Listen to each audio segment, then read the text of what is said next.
Hello साथीहरू, आज चाहिँ हामी यो कानी पोखरीमा रहेको बाँसे गुफा भन्ने ठाउँमा चाहिँ आएका छौँ। यहाँको चाहिँ यो मेन गेट यही रहेछ। तपाईँहरूले यहाँ भित्रको दृश्यहरू देख्न सक्नुहुन्छ। कानी पोखरीदेखि माथि हाइवेदेखि चाहिँ अलिकति तल र सबैभन्दा सजिलो बाटो चाहिँ यता पथरी सन्चरी हुँदै आउन चाहिँ सजिलो रहेछ, नजिक पनि पर्दो रहेछ। यो बाँसे गुफाभित्रको यो दृश्य चाहिँ यस्तै छ।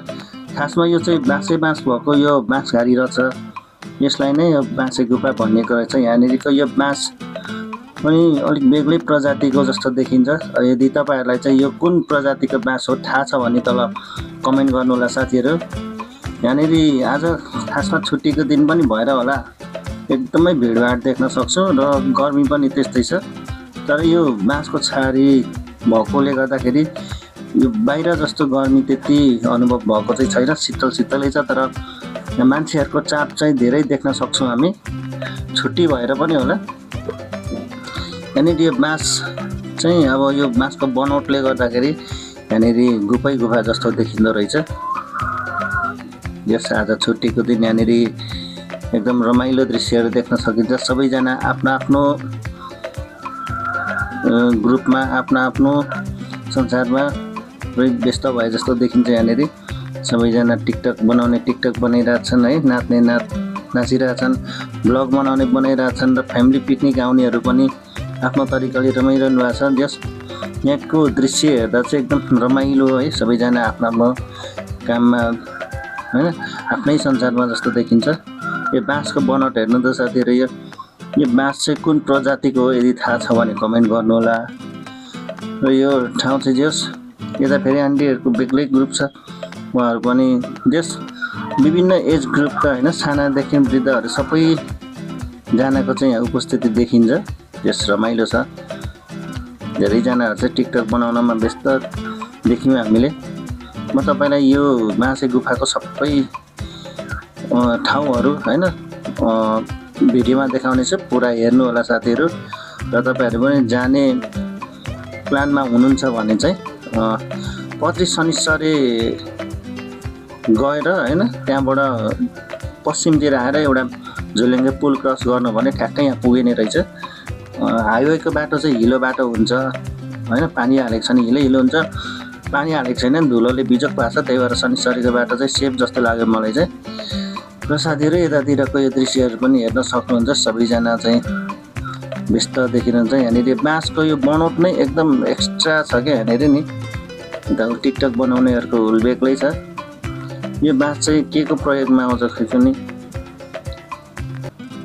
एकदम राम्रो देखिन्छ। तर यो ठाउँ चाहिँ राम्रो रहेछ। अझ भिडभाड नभएको बेला चाहिँ एकदम राम्रो हुन्थ्यो होला। अब यत्तिको मान्छे आउँदा चाहिँ अलिक प्राइभेसी भन्ने पनि हुँदैन। यहाँ पिकनिक खाने खाइरहनु भएको छ होइन। अब आजभोलि चाहिँ यस्तो अलिकति एक्स्ट्रा नयाँ ठाउँ देखिने बित्तिकै टिकटकको माध्यमबाट चाहिँ एकदम भाइरल हुन्छ है। अनि त्यो यतातिर फ्यामिली पिकनिक टाइपको चट्ट ग्रुपमा बसेर रमाइरहनु भएको छ, खाइरहनु भएको छ। जस रमाइलो छ ठाउँ चाहिँ। तपाईँहरू पनि एकचोटि जान चाहनुहुन्छ भने जानु होला। तर जाँदाखेरि खानेकुरा खाजाहरू होइन पानी सानी चाहिँ आफै लिएर जानु होला। त्यहाँनिर होटल त छ, तर यस्तो भिडमा चाहिँ तपाईँले केही कुराको अर्डर दिनुभयो भने त्यो अर्डर आउन चाहिँ एकै टाइम लाग्ने रहेछ। हामीले पनि कोसिस गऱ्यौँ, तर टाइम लाग्ने भएको कारणले चाहिँ त्यहाँनिर केही खाजाहरू खान सकेनौँ। र तपाईँहरू जाँदै हुनुहुन्छ भने चाहिँ खाजाहरू सबै बोकेर जानु होला। त्यस्तो गर्नुभयो भने तपाईँहरूले झन् मजाले चाहिँ त्यहाँको वातावरण इन्जोय गर्दै खानाको परिकारहरूसँग चाहिँ इन्जोय गर्न सक्नुहुन्छ। यस केटाकेटीदेखि लिएर बुढापाका है सबैजनाको चाहिँ राम्रो जमघट भएको देखियो यहाँनिर। यतातिर खानाको लागि होटल छ, त्यहाँनिर के भन्छ बस्ने ठाउँहरू छ। तर यो यस्तो भिडमा चाहिँ तपाईँहरूले अर्डर गर्नुभएको सामान चाहिँ खानेकुरा चाहिँ एकदम ढिलो आउने चाहिँ हुन्छ। त्यही भएर घरबाट बोकेर लग्दाखेरि सबैभन्दा राम्रो। यहाँनिर यस्तो चटपटे बनाउनेहरू ठाउँहरू चाहिँ यस्तो छ। यहाँनिर अलिक व्यवस्थित होटल चाहिँ हामीले देखेनौँ र सामान्य होटलहरू यसो सेकुवाहरू पाउने त्यस्तै देख्यौँ। र यहाँनिर चाहिँ हाम्रो पत्रीको चाहिँ ग्रुप आर्टिस्ट ग्रुपहरू पनि देख्यौँ। उहाँहरूले चाहिँ लाइभ पेन्टिङ चाहिँ गर्दै हुनुहुन्थ्यो। यस यहाँ विभिन्न प्रकारका विभिन्न होइन अब त्यो ग्रुपका मान्छेहरूको चाहिँ हामीले देख्यौँ। यस रमाइलो छ। तपाईँ जान चाहनुहुन्छ भने एकचोटि जानु होला, ठाउँ चाहिँ राम्रो छ। भिडभाड मन नपर्नेलाई चाहिँ फेरि त्यस्तो साह्रो चाहिँ मन नपर्ला होइन। तर नयाँ ठाउँ कस्तो नै छ भनेर हेर्न चाहनुहुन्छ भने चाहिँ एकचोटि जानु होला। गर्मीको बेलामा चाहिँ अलिक नजाँदै ठिक जस्तो लाग्यो।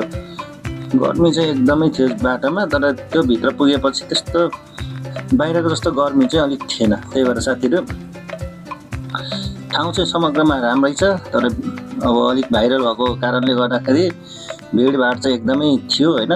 जस राम्रो लाग्यो मलाई चाहिँ यो ठाउँ।